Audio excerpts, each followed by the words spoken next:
ግንባር ላይ ከነበረው ሰራዊት እኩል የመዋጋት ሚና ወስዳችሁ እንደሰራችሁት ለማየት ነው የሞከርነው።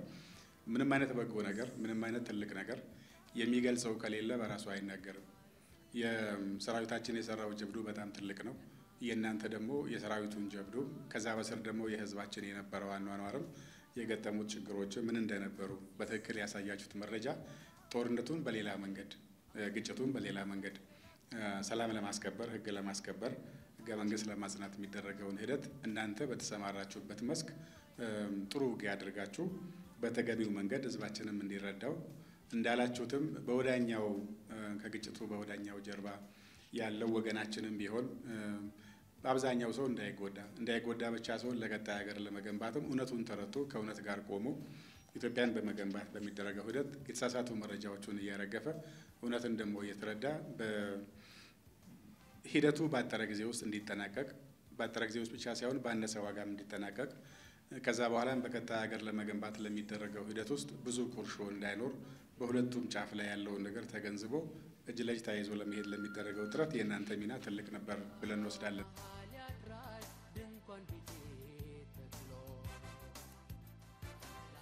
እያንዳንዱ በተሰለፈበት ግንባር የፈጸመው ተጋድሎ ውጤት ነው መጨረሻ ላይ ድሉን ያመጣው። በአንደኛው መስክ ሽንፈት ቢኖር እንደሚባለው 10 በር ያለው ቤት 9 ተቆልፎ አንዱ ክፍት ካደረ ያው መዘረፉ አይቀርም። በ9 መቆለፍ ቤቱ አይተርፍም። በአንዱ የገባ ሌላውንም መክፈቱ አይቀርም። ስለዚህ በሁሉም መስክ የተደረገው ጥረት ነው ጠቅላላ ውጤቱን መልካም ያደረገውና እዚህ ያላችሁ ጋዜጠኞች ደግሞ አሁን በግንባር ላይ ካሉት ጋር በመሆን በሚዲያ የነበረውን መስክ ስራ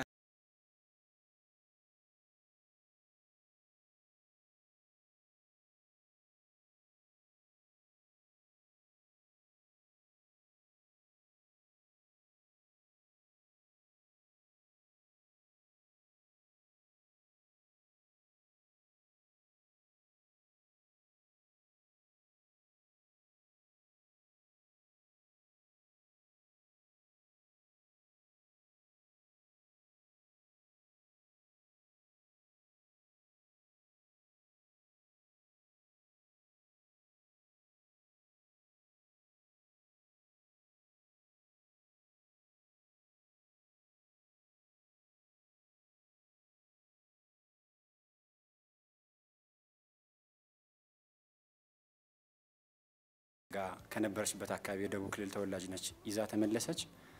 ልጁን ምሽት ከ12 ሰዓት አካባቢ ይዛ ገብታ እዛ ስቶሪ ውስጥ ነገር ነበርና ለሊት ላይ ነው ያጥቃት የተከፈተው እና በዛ ወቅት ልጁን አዝላ ነበር ስታወራኝ የነበረችው እንዲሁ ዞር አድርጌ ያናገርኩት ምንድነው የተከሰተው ስላት ተኩስ ተከፈተ ከውጭ የልዩ ኃይልና ሚሊሻ አለ ከውስጥ ጦሩን የከዱ እና ከህዋት ቡድን ጋር ግንኙነት ያላቸው ወታደሮች ተኩስ ከፈቱ ያኔ ልጄን ማስቀመጥበት ስላጣሁኝ ከአምስተኛ ሜካናይዝድ ክፍለ ጦር አዛዥ ጀነራል ሙሉዓለም አድማሱ ጋር ማስቀመጥኩትና ወደ ውጊያ ገባሁኝ አለች እና ለምን ብዬ ነው የጠየቅኳት እና የነገረችኝ መልስ እኔ ባላቆየሁት ሀገር ልጄ መኖር አይችልም ነው ያለች። ከጀነራል ሙሉዓለም አድማሱ ጋር አብራ ስትዋጋ የነበረች ሴት ሲቪል ነች ምግብ የምታበስልለት ሴት ነችና ውጪ ያልኳት አለኝ አብሬያችሁ ሞታለሁ እንጂ ለምን ወጣለሁ አለችኝ እና እሷ ሲቪል ሆና ያ ጦር መሳሪያ እየዘነበ አሪፍ ቢጅም ተተኩሷል እሳቸው እንደነገሩ ቦታው ላይ ማይተናል አብራቸው ተዋግታለች። ለኔ ይሄው ፕሪንሲፕል ልጄን እኔ የማኖርበት ሀገር ካልሰራሁለት የት ይኖራል የሚል ነበር። ፋይናል ልጁን አዝላ ነበር ስታወራኝ ነበርና ቡና ጠጡ ምናምን ያለች ነበር። ለኔ በጣም ይሄ ትልቅ ታሪክ ነው።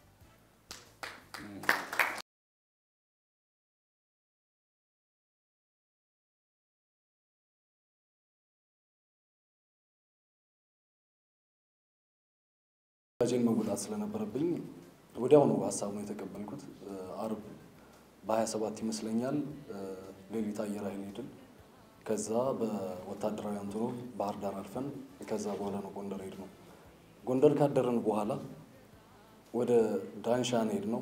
ዳንሻ ማለት 5ኛ ሜካናይዝድ ያለበት እነ ጀነራል ሙሉ ዓለም ከፍተኛ ተጋድሎ ያደረጉበት ለመስማት የሚዘገንን አንድ ኢትዮጵያዊ በአንድ ኢትዮጵያዊ ወንድሙ ላይ እንደዚህ አድርጎ ጭካኔያዊ ተግባር ይፈጽማል ብሎ ለመገመት የሚከብድ ከጀነራል ሙሉ ዓለም ስንሰማ ሁላችንም የእንባና የእልህ ስሜት ነው የተሰማን። እውነት ለመናገር ረዘም ላለ ሰዓት ሰብስቦን ስለነበረው ነገር ሲነግረን እንዴት እንደተረፉ ሲነግረን የነበረን ስሜት እውነት ለመናገር በጣም ውስጣችን ነበር የተነካው። እንዴት እንደተረፉ አንድ ወታደር ለ4 እና ለ5 ቀን በር ተዘግቶበት ዙሪያው ታጥሮ ከውስጥም ከውጭም እየተመታ ራስን ለማጥፋት ሁሉ እስከ መገደድ የሀገሬን ስም አላጠፋም እጄን ለጥላት በመስጠት የሀገሬን እና የመለዮዬን ቃል ኪዳን የገባውበትን ክብር አላጎድፍም በማለት ራስን እስከ ማጥፋት የነበረ ኮሚትመንት ነበር። ነገር ግን ሁሌም ኢትዮጵያዊነት ያሸንፋልና እነርሱም ተርፈው ይህንን ታሪክ ለመንገር በቁ።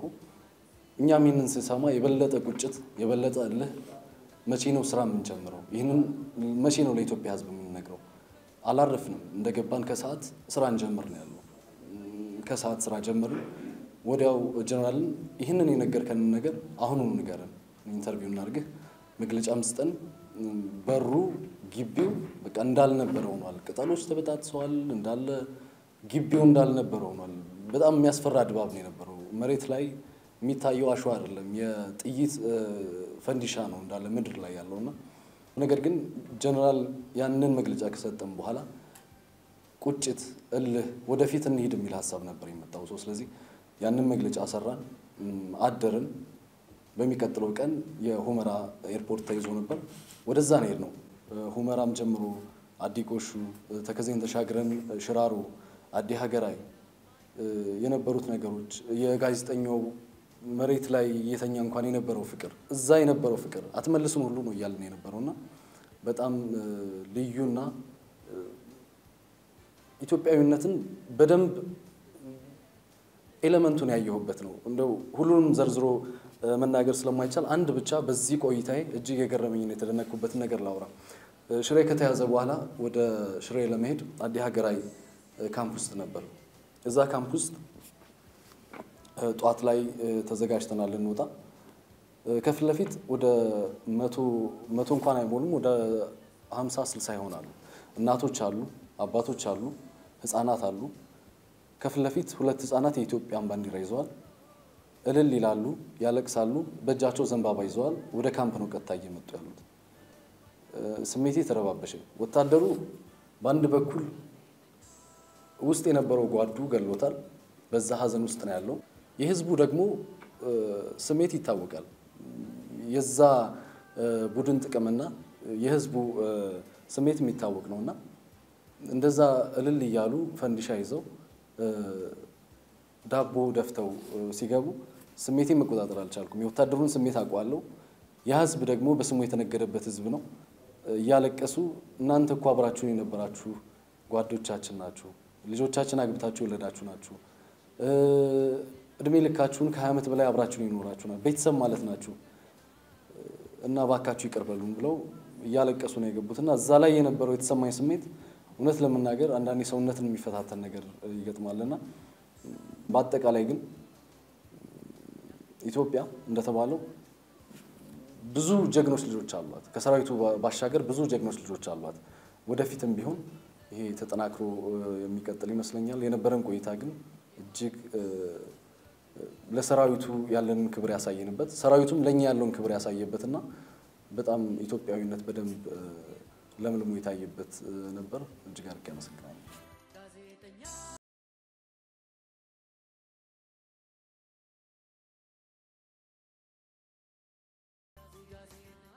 በጥቃቱ በተፈጸመበት ወቅት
ሀገር የሚያዘው አለ፣ ህዝብ የሚያዘው አለ።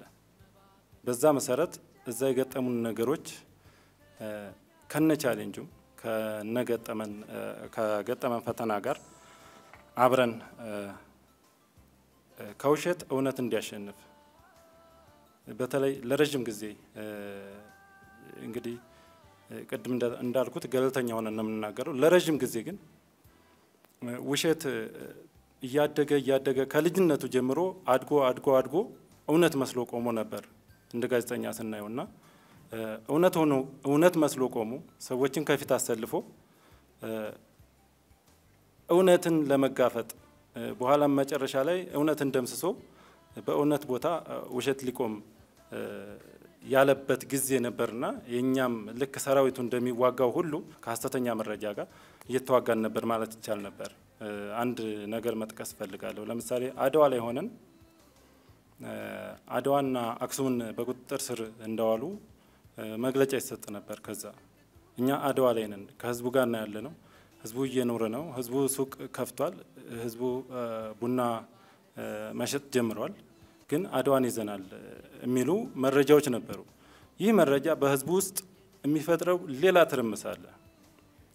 አንደኛ እዛ ያሉ ወገኖቻችን አይ በቃ ይህ ቡድን እያሸነፈ ነው ለሱ እንወግናለን ብለው ራሳቸውንም ለአደጋ ይፈጥራሉ፣ ሀገራቸውንም አደጋ ላይ ይጥላሉ።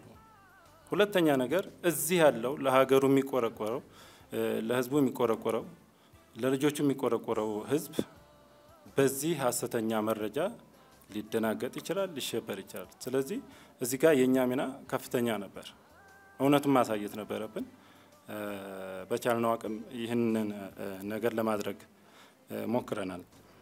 ሌላው እኔ አንድ ነገር ያየሁት በጉዟችን ያየሁት ሰራዊቱ ገለልተኛነቱን ነው ያየሁት። በትክክል ለቆመለት ዓላማ ለህገ መንግስት እየሰራ እንደሆነ አይቻለሁ።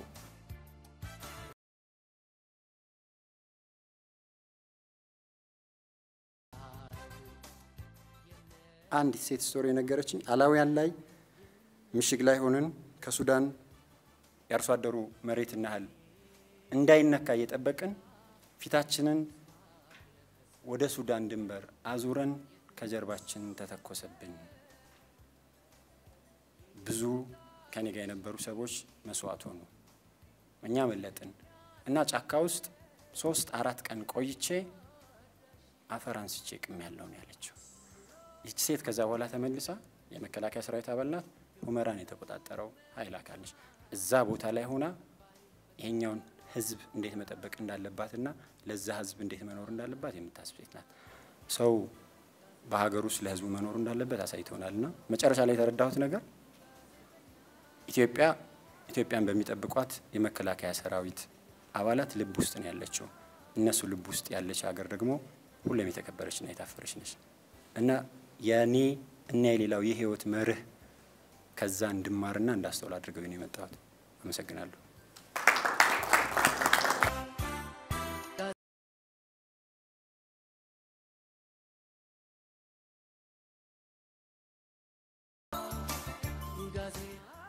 የተለያዩ ግንባሮች ነበሩ።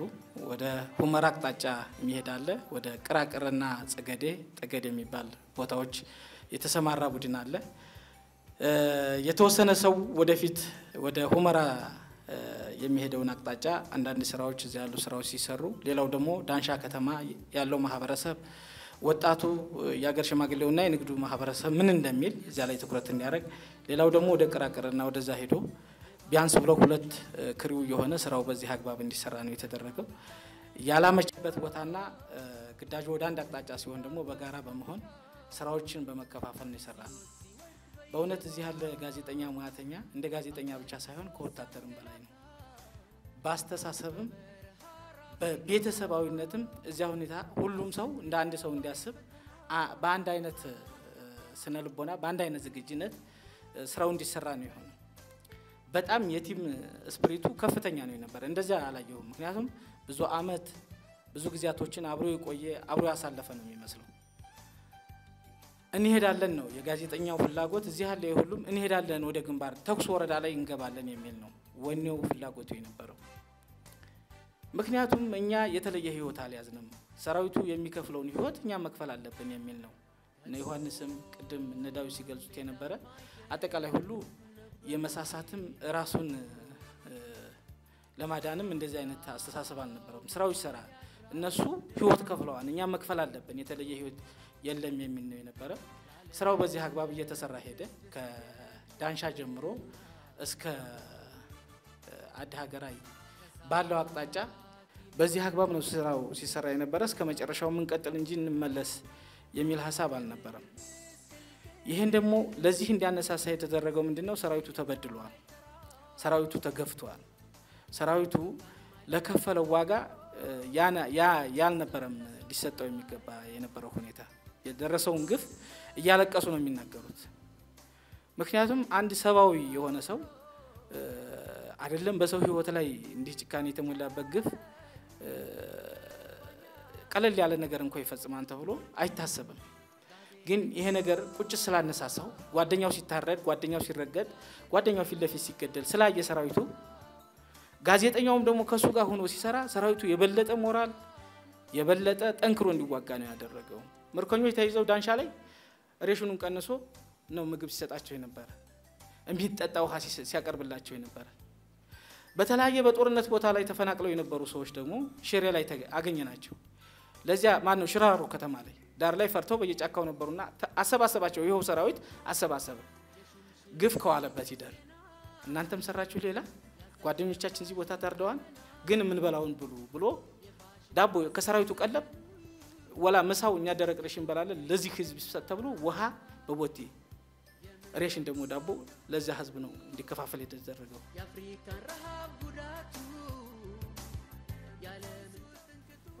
የኢትዮጵያ ሚዲያ ጋዜጠኞችም አርጩሜ በማቅመስ እንታወቃለን፣ እሱን ተለምዷል። ግን ደግሞ ጥሩ በሰሩ ጊዜ እንደዚህ ማመስገን ቆም ብለንም ደግሞ ይሄ በጣም በጎ ነገር ነው፣ ለሙያችሁ ለሀገራችሁ ያደረጋችሁት አስተዋጽኦ ትልቅ ነው ማለት ደግሞ ትልቅ እድል ነው። ይሄንንም ላዘጋጃችሁ ላሰባችሁ ሁሉ ምስጋና ይገባል። መቀጠል ያለበት ነገር ነው። ከኋላ ላይ የሚመጡ ጋዜጠኞችም ለቀጣይ ዙር ለሚሄዱትም ትልቅ ስንቅ ትልቅ ማበረታቻም ነው የሚሆነው። በአንድ ሀገር ውስጥ ልዩነት አይጠፋም። በአንድ ሀገር ብቻ ሳይሆን በአንድ ቤተሰብ ውስጥ መቆራቆስ አይጠፋም። ነገር ግን መቆራቆሱን ተሻግሮ የጋራ ቤተሰብ ገንብቶ ለመሻገር የሚደረገው ነው የሚበልጠው። ሁሌም ካለፍነው ችግር ካለፍንበት ልፋት በቀጣይ የምንገነባው ስለሚበልጥ እሱ ላይ አትኩሮ መሄድንም እንደ ድልድይ የመስራቱ ጉዳይ ላይም ቀጣይ እንደ ተልዕኮ መውሰድ ጠቃሚ ይሆናል። ያመጣቿቸው ግብዓቶች በተለይ የተጎዱ አሉ። በሌላኛው አቅጣጫ ደግሞ ሆኖ እውነትን ለመጋፈጥ እውነትን ለማበላሸት ይሄዳዋል፣ እውነቱን ለማጽናት ይሄዳዋል። በሂደቱ ውስጥ በመደናገር የተጎዳዋል። በዜጎቻችን ላይ በወገኖቹ ላይ ሊነገር ትንሽ የሚከብድ በተለይ ለባዕድ ለመናገር የሚያሳፍር ነገር የሰሩ አሉ። እንደገና ደግሞ በዛው መሃል ውስጥ ጀግንነት ደግሞ የተላበሱ አደጋውን ተጋፍተውም ቢሆን ወገኖቻቸውን ያዳኑ ብዙ ጀግኖች ደግሞ አሉ። ይህን በጨረፍታ ካሳያችሁን ለማየት ሞክረናል። በሂደት ግን የሚመስለኛል ከየራሳችሁ ህይወት እያንዳንዳችሁ አንዳንድ መጽሐፍ የሚወጣው እውነታን በልባችሁ በማስታወሻችሁም ያለ ስለሚመስለኝ በቀጣይ ብዙ መማር የምንችልበት ነገር ይኖራል። ማስታወሻችሁንም እየጻፋችሁ ትርክታችሁንም በዛው ልክ እያደራጃችሁ ሁላችንም እኛም ዜጎችም እንዲማሩበት የተሻለ ጥረት